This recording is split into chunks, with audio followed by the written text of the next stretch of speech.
Boa noite, queridos amigos, queridos irmãos. Nessa sexta-noite, mais uma vez vamos estar juntos refletindo sobre mais um tema relacionado com o Espiritismo. Vou compartilhar a tela para podermos visualizar a exposição desta noite. Então, a exposição dessa noite tem como título As 5 Alternativas da Humanidade.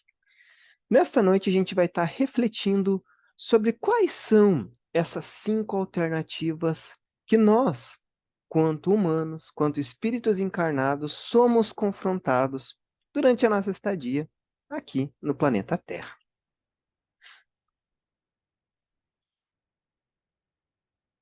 Essa exposição doutrinária está embasado na primeira parte da obra, as obras póstumas de Allan Kardec, que foi publicado posteriormente ao seu desencarne. As 5 alternativas da humanidade está na segunda parte da referida obra.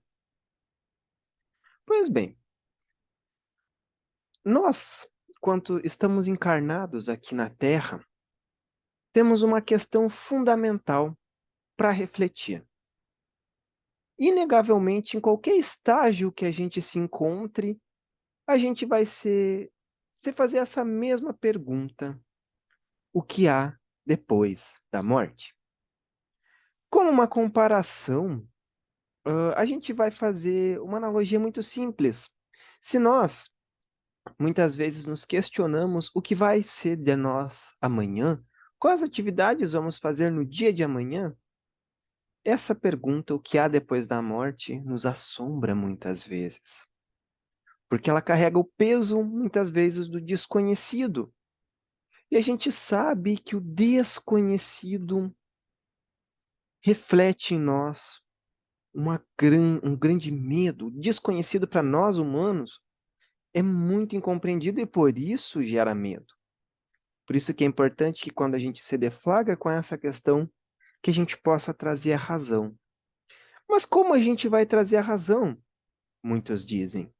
Nunca ninguém voltou de lá, do lado de lá dessa viagem para nos contar como é. Quem dera a gente utilizar a razão para algo irracional, muitos dizem. Pois bem, mas se tem uma universalidade das respostas, que quase quando sempre fizemos essas perguntas, 80% das pessoas vão responder que a gente viverá. Porém, como a gente viverá? Como a gente vai viver, desculpa, nesse pós-vida? Aí que as respostas são diferentes. Há muitas maneiras, dependendo a crença da pessoa, dependendo o ponto de vista filosófico, dependendo da doutrina que muitas vezes essa pessoa professa. Há muitas maneiras de responder essa pergunta. Como vamos viver no pós-vida, né? Vida do corpo físico. Porém, né? A gente é confrontado. E Allan Kardec, em As Obras Póstumas, vai nos dizer que temos 5 alternativas para responder esta questão. As 5 maneiras, né?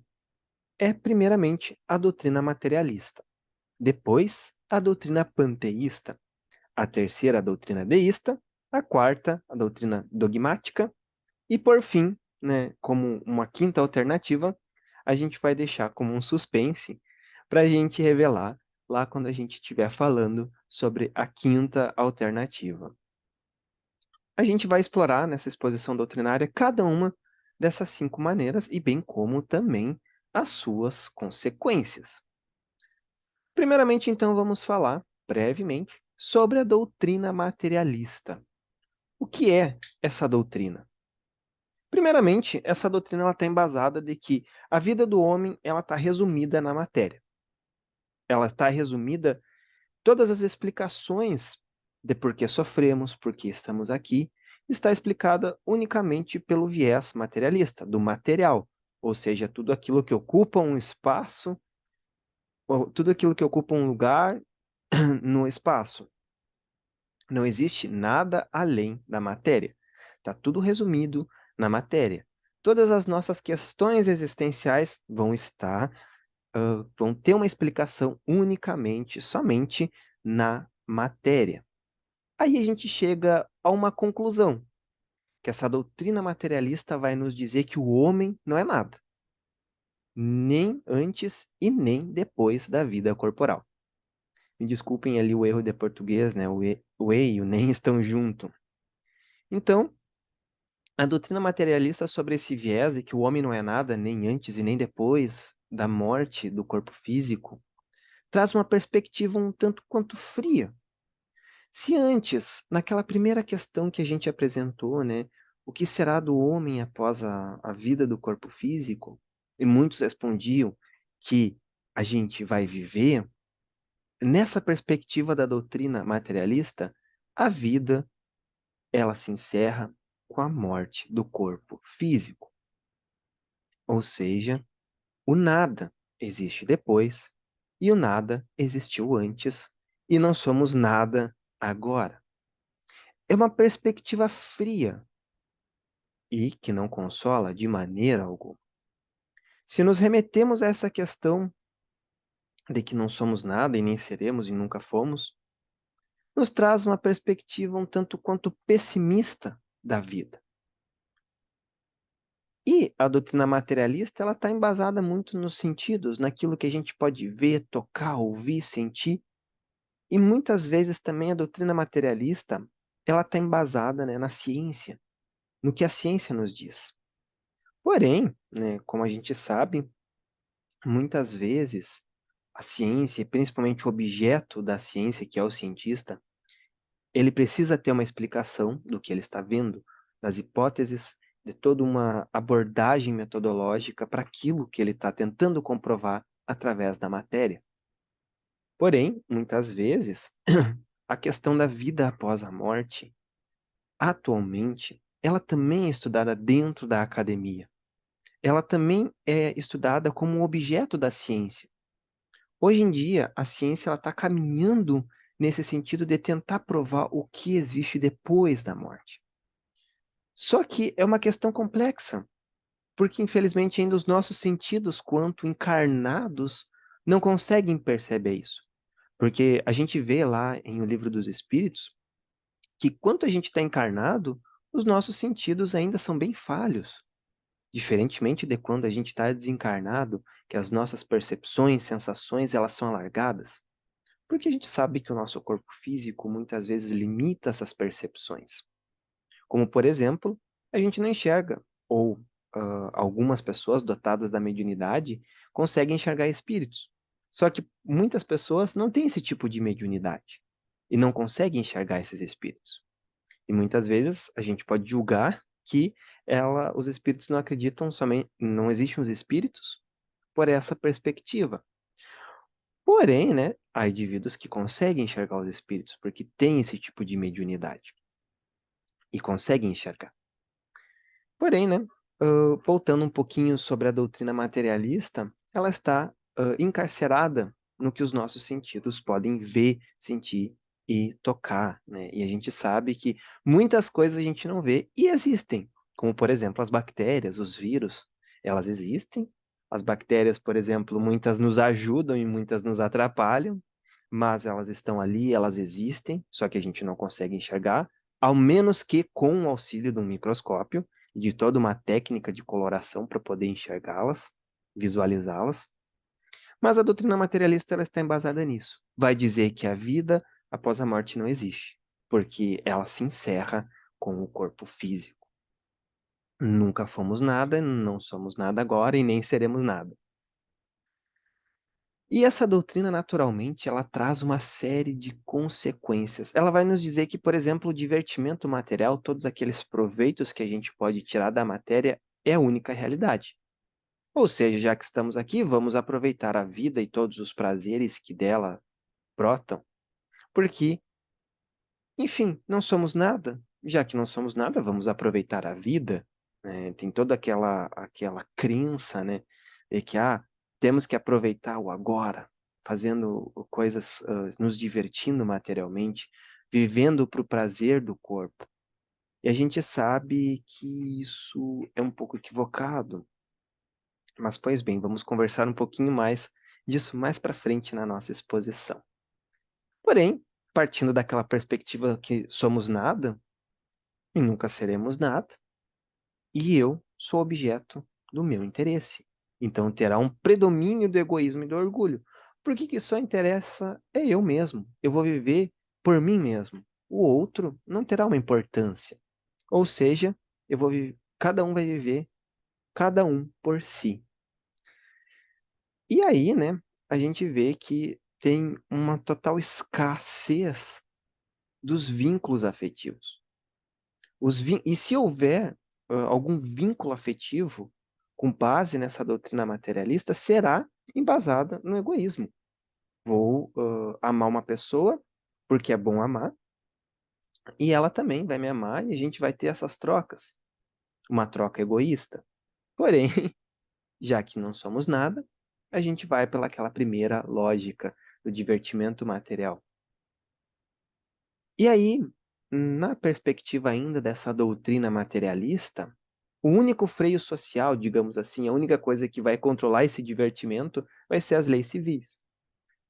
A nossa conduta vai ser moldada somente e unicamente pelas leis civis. Nada mais do que isso. Pois bem, partindo para a segunda maneira, né, o segundo caminho, digamos assim, para a humanidade, seria a doutrina panteísta. Panteísmo, então, vem, né, do grego pan, que é tudo, e theos, que é Deus. Diferente da doutrina materialista, ela vai dizer que o princípio inteligente, ou a alma, dependendo, né, da corrente religiosa, filosófica dessa doutrina, vai dizer então que a alma, o princípio inteligente, ela é independente da matéria, ou seja, diferentemente da outra maneira, do outro aspecto da outra doutrina, que é materialista, e crê unicamente que somos feitos para a matéria e da matéria somos, aqui vai nos dizer que a alma, o princípio inteligente, ela é independente dessa matéria, ou seja, ela é criada a parte dessa matéria. Mas, pois bem, de onde ela é criada? Essa alma, ela é extraída de um todo, ou, né, do próprio universo. Muitos dizem que é do próprio universo, outros correntes falam que é do próprio planeta Terra. Isso vai variar. Pois bem, mas daí como que é a realidade do ser que desencarna após a perspectiva dessa doutrina? Retorna para onde surgiu, por todo. Aí a gente tem algumas consequências, como por exemplo, a alma ou espírito não terá individualidade. Porque se eu sou extraído do todo vou voltar, e para o todo vou, digamos assim, voltar para a minha essência, que é o todo. Também eu não vou ter uma consciência, porque eu não vou estar circunscrito. Quanto encarnado, eu vou ter essa consciência, mas quando retornar, eu vou perder essa consciência. E aí também muitas correntes dentro dessa doutrina vai nos dizer que muitas acreditam que ainda depois do desencarne, muitas conservam a sua individualidade, a sua consciência por algum tempo, mas também é meio que limitado. E aí a gente chega a uma conclusão bem simples, que partindo pela essa perspectiva panteísta, o ser é como se não existisse. Existe naquele aspecto de que somente quando estou encarnado. Depois, eu não existo, porque eu vou voltar para o universo, vou voltar para o todo, vou voltar para algum tipo de energia que me gerou. Aí, né, as consequências morais será a mesma do materialismo. Porque se antes no materialismo estava embasado no material, de que nada somos, nada seremos e nunca fomos nada, aqui vai nos dizer que a gente é algo universal, porém, a gente não terá alguma consequência dessa existência, porque a gente vai voltar para o todo. Então, todos os conhecimentos que a gente adquire em uma existência, meio que como se elas vão se perder ante, né, ao se todo, ao universo. E as consequências morais são exatamente as mesmas do materialismo. vou viver por agora, somente para o agora, aproveitando todos os divertimentos, porque não terá nada mais além disso. Eu vou voltar para o todo. Então, e o todo já é soberanamente inteligente e justo e bom, então nada mais do que voltar para onde fui. Aí, diferentemente das outras duas doutrinas, a gente vai ter uma doutrina deísta, ou seja, é uma doutrina que ela acredita que Deus ou deuses criaram o universo, bem como também todas as suas leis e todas as suas regras. Nesta perspectiva, né, a gente vai ter dois pontos de vista da doutrina deísta. A primeira vão ser aqueles que negam qualquer tipo da intervenção desse Deus ou deuses, como se fôssemos criados como são os animais, que a mãe dos filhotes apenas geram esses filhotes e o abandonam à própria sorte. Mas nesse caso, das pessoas que acreditam que não acreditam em Deus, mas negam qualquer intervenção divina na vida da sua criação, é como se fôssemos abandonados à própria sorte em um universo. E tem aqueles outros que creem, né, na sua intervenção incessante, ou seja, esse criador, esse Deus ou deuses, ele vai interferir na sua criação, mas nessa perspectiva diferente da anterior, vai ter sim a intervenção divina. Porém, né, os irmãos que professam essa crença, eles negam qualquer tipo de ritual, de dogma instituído. As consequências dessa doutrina deísta, a gente vai conversar um pouquinho mais para frente, no próximo passo, né? Na próxima perspectiva. E a próxima perspectiva é a doutrina dogmática. E essa doutrina dogmática é um pouco mais conhecida da gente, que é justamente aquela doutrina que acredita que somos criados por um ser superior, né? Um Deus, que é a nossa alma ou o nosso princípio inteligente, ela é criada no momento do nosso nascimento, do corpo físico. No momento que a gente nasce, a alma ou o espírito é criado. Ela vai sobreviver e vai conservar sua individualidade após a morte. Aí a gente tem várias correntes, né, religiosas, teológicas, que vão diferenciar um pouquinho esse ponto de vista de como é essa individualidade, como é essa vida após a morte. Porém, tem um grande problema. Nessa perspectiva dogmática, é negado qualquer progresso anterior. E aí também a gente mergulha para uma coisa. Se antes admitia-se a sobrevivência e a conservação da individualidade da vida após a morte, essa doutrina dogmática vai acreditar nas penas eternas. Ou seja, como foi a nossa conduta quanto vivos aqui com corpo físico? Se foi uma conduta boa, a gente vai ir para os... Somos considerados eleitos e vamos para o céu, vamos poder visualizar Deus e toda a sua beneficência. Se fomos maus, se a nossa conduta não foi muito legal, a gente vai para o inferno, ou purgatório, ou qualquer tipo de nome, né, que essas doutrinas utilizam o nome. Porém, né, com toda essa crença, tem várias consequências, desde aquela doutrina deísta até essa do ponto de vista dogmático. Por exemplo, como são explicadas as desigualdades sociais? E as aptidões que muitas crianças, por exemplo, têm desde o seu nascimento? Uma vez que, se a alma foi criada no momento do nascimento, da concepção, de onde vêm todos esses conhecimentos? E muitas vezes, de onde vêm todos esses vícios que muitas crianças têm, muitas vezes desde novinho? Onde está a justiça e a bondade divina permitindo que os bons irão para o céu e o mal somente ficará pela eternidade circunscrito aos sofrimentos de um inferno ou de um purgatório? E com tudo isso, por que então Deus cria almas mais favorecidas do que as outras? Não há justiça divina e muito menos bondade nessa perspectiva. E por que então Deus cria almas unicamente devotadas ao bem, como por exemplo os anjos, e outras inteiramente para o mal, como por exemplo aquela perspectiva do demônio, do diabo, do Lúcifer, e entre outros nomes? Nesse ponto de vista, essas consequências são de que Deus esqueceu a sua criação e não é justo e não é bondoso com ela, uma vez que permite várias questões somente porque ele escolheu.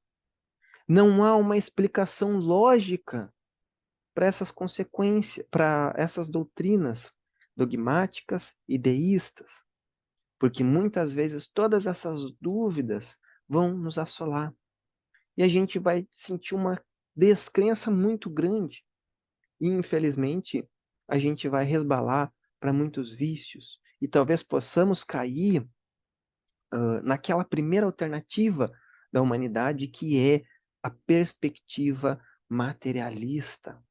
E a gente sabe que isso é muito perigoso. A crença em nada, a revolta, porque muitas vezes todas essas questões podem nos gerar um tipo de revolta quando a gente observa os problemas que a sociedade é atacada. Então, é com muito cuidado que a gente precisa refletir sobre estas questões.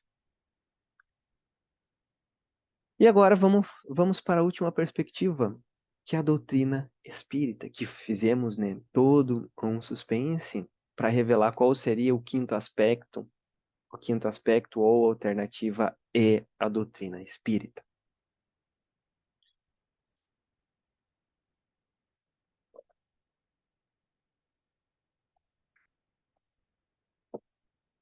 E vem como uma contrapartida às outras quatro doutrinas anteriores.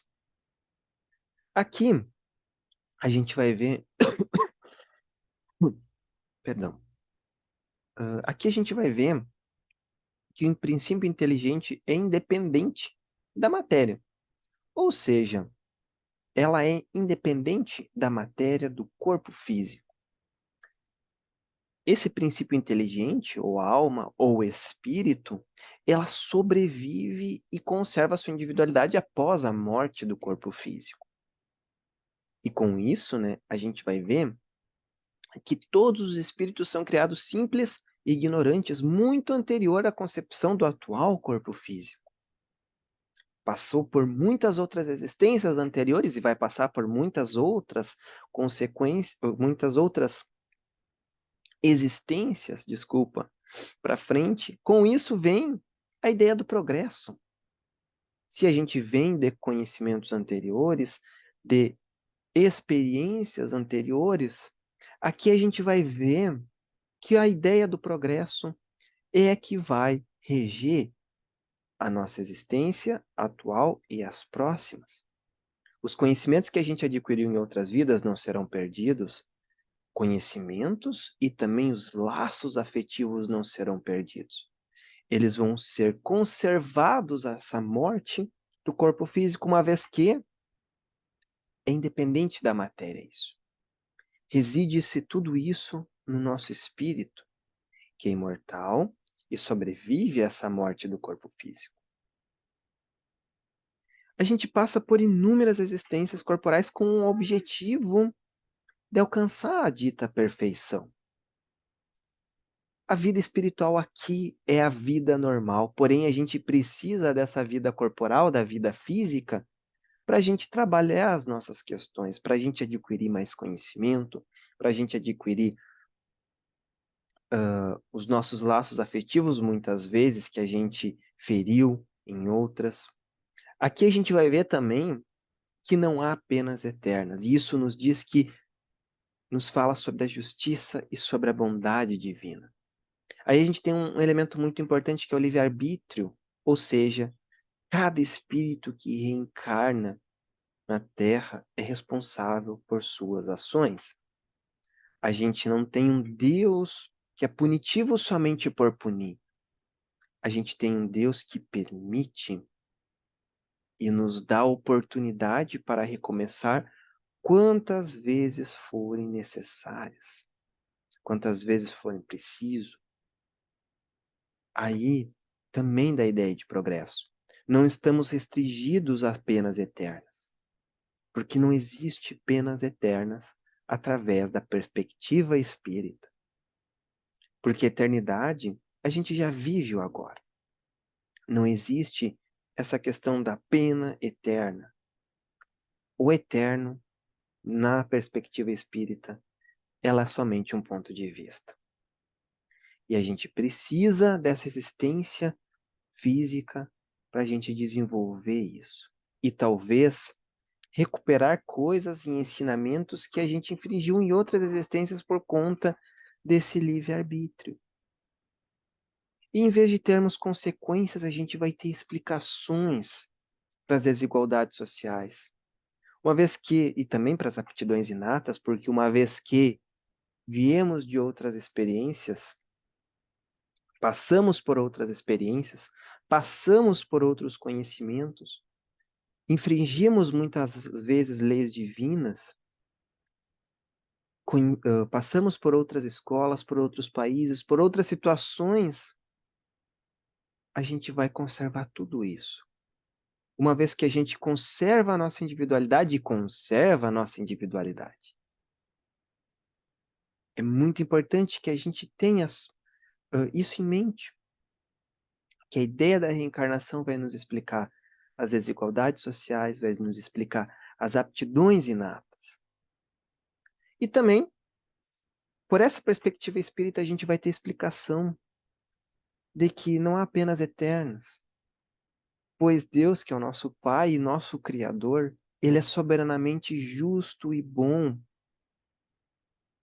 que Ele não permite coisas que são que configurem apenas justiça ou apenas bondade, porque eles têm os dois. Um dos atributos divinos é a justiça e a bondade. A justiça e a bondade, nessa perspectiva espírita, elas andam de mãos dadas.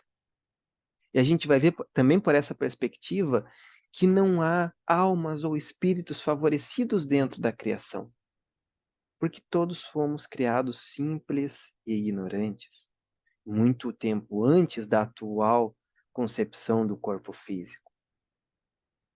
E que não há apenas espíritos unicamente devotados ao bem, criados para esse fim, como por exemplo os anjos. Aqueles ditos anjos, dentro da perspectiva espírita, são espíritos superiores que passaram por diversas existências, mas que também foram criados simples e ignorantes. E também não há seres criados somente inteiramente para o mal. Se ocorre o mal e a maldade, é é temporário. É porque não perdeu, talvez, aquela questão da ignorância, pela questão do conhecimento, uma vez que o conhecimento é a luz para a ignorância. É importante que a gente pense nesses aspectos quando a gente é assolado por diversas dúvidas e que a gente reflita sobre isso. Com muita felicidade, então, irmãos, a gente encerra a exposição desta noite, que a gente possa refletir sobre essas alternativas que somos acometidos enquanto encarnados e que a gente possa sempre lembrar de que a lei é de progresso e que quando surgirem aquelas dúvidas relativas à vida após a morte, nós, enquanto espíritas, possamos nos ter subsídio na quinta doutrina, possamos recorrer a esta quinta alternativa para a humanidade, que Allan Kardec muito bem discorreu sobre em As Obras Póstumas, na qual também recomendamos a leitura. E para encerrar a exposição doutrinária desta noite, vamos realizar uma pequena prece. Fechando os olhos físicos, irmãos, possamos respirar calmamente, esquecer os nossos problemas, possamos nos harmonizarmos internamente. Memorizar todas aquelas dificuldades que nos assolam e pensarmos de que vamos vencer todas essas pendências que somos acometidos. Pensarmos que a lei é de progresso e também de trabalho, que possamos investir o nosso tempo no nosso desenvolvimento moral, nas nossas qualidades que viemos desenvolver. Obrigado a todos, que tenhamos um ótimo final de semana. Que assim seja. Agradecidos por esta oportunidade, um abraço a todos os irmãos que nos acompanharam aqui através das redes sociais da Sociedade Espírita Jesus. Um grande abraço a todos, com votos de muita paz e bem.